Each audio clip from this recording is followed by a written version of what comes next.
Danke bafethu, welcome back to Nkuli Soccer. Umphathi weDurban City bafethu uthi ibaluleke kakhulu igame le abazoyidlala neKaizer Chiefs. I think uya-understand ukuthi obvious, I think the commercial side of igame in terms of imali mebedlala neKaizer Chiefs uyazi ukuthi kuyagcwala estadium ama-fans abakhona, and then they are able to generate imali yamathikithi and ezinye izinto overall. Nasi statement sakhe esincane about iKaizer Chiefs bafethu uthi this is more than just a game, it's a giant step in our journey. Let's paint Moses Mabhida in blue and white of Durban City. So ucela wonke ama-fans weDurban City ukuthi aphume in big numbers azosupporta i-team against the Kaizer Chiefs. I mean, Durban City, they've been doing really well under coach Kevin Hunt in terms of like where they are and how many matches they've won, and they've recruited like good players in terms of like trying to compete laphana ku-league. And then ubani Terence Mashego lo akumele wayefuna iKaizer Chiefs laphana uyi-left back, and then they have other good players and the players that have played for big teams and super talented. Kevin Hunt isikhathi esiningi uthanda lama-player lawa bafethu lawa kubonakala ngathi indaba yabo iphelile, but kuyabavusa because of you-understand ukuthi i-talent ebanalo overall laphana abafana. I saw something la online, uKabelo Nkwesa bekhuluma noVelibayi laphana ku-Instagram. uKabelo Nkwesa iplayer leKaizer Chiefs bafethu edlala ku-DDC team but une-first team contract because uhlezi ejima ne-first team. I-nickname yakhe sesize sayibona, bambiza uMatlaba.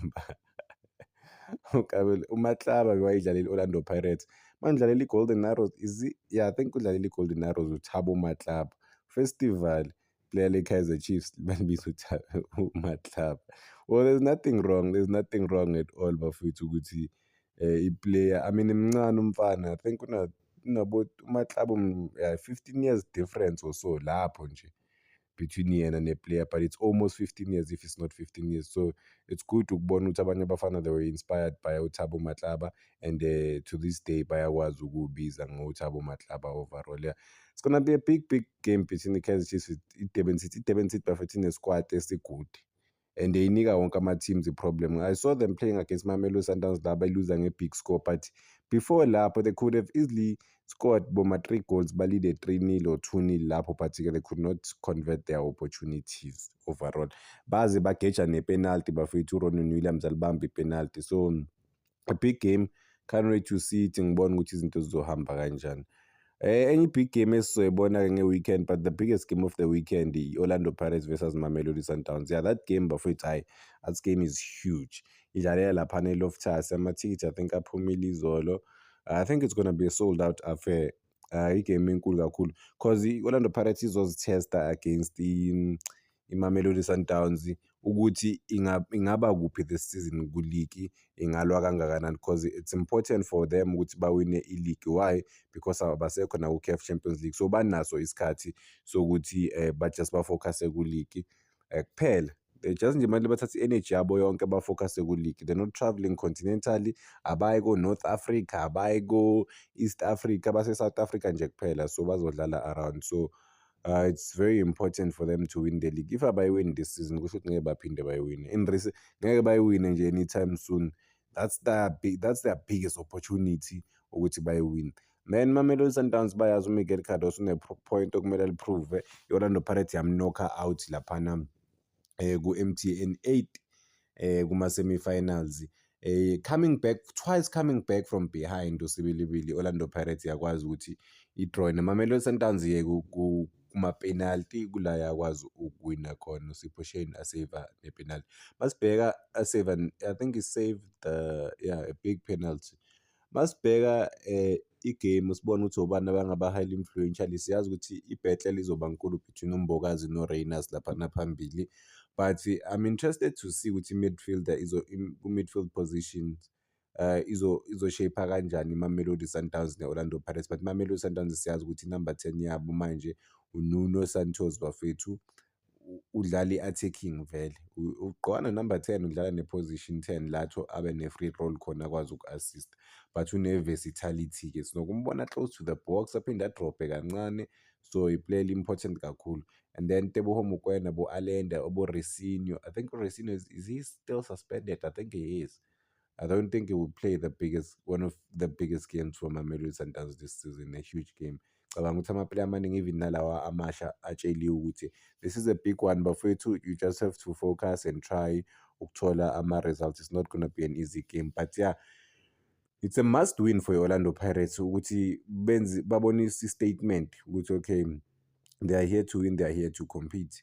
Bana 18 points, I think mabangawina bazohlala ku-21 points and basasene-game in hand compared to Mamelodi Sundowns, not amanye ama-team. Ucoach Orlando Pirates asaw isithombe sakhe laphana online izolo, uyalazi ibhola umfethu laphana akadlali, kuyabonakala ukuthi umuntu ngempela odlalile professional because of ukuprepha kwakhe, even chest sometimes ngenyawo uyambona ukuthi umuntu olazi ibhola. Okay, for i-prediction yami, I think izoba i-draw game ye-Orlando Pirates and Mamelodi Sundowns, maybe 1-1 draw, 2-2 draw, but izoba nama-goals, that's for sure, that's guaranteed. Singeneni kwezinye-ke zaku-PSL bafowethu, ubani Chipezeze ugolikipa weMagesi bekudlala ne-Orlando Pirates la bashawe khona. Uvimbile lwa muntu lwa first half bafethu, uphinde wathola enye i-man of the match another 100,000. So bakudlalela imali uba serious ngenye indlela bafethu, umini ibhizinisi akahleki. Usha ama-big saves laphana. I think I thought Mbuthuma has scored there, but-ke good reflexes, good position, uyakwazi-ke ukwazile ukuyisave Magesi first half, but unfortunately Orlando Pirates immediately maqala i-second half ibonisile ukuthi too powerful under uMurem washaya igoli elihle, there was no chance for ugoalkeeper ukuthi alibambe. Phinde bakora futhi elinye igoli, but yeah, it didn't work second half compared to i-first half overall. NoMakgopa-ke washaya igoli elihle laphana ngama-last minute, only for them to get a consolation goal. I think it was 94 minutes or so i-game, so ubona ukuthi iphelile, then Orlando Pirates ya-advance-ke to ama-semi-finals. Njengoba bengishilo ukuthi Orlando Pirates kumele ifocus ku-Betway Premiership ukuthi bayiwine i-league, but at the same time ne-Carling knockout kumele bayiwine. So if bangakwazi ukuwina i-treble, I think kuzoba i-success ya-coach.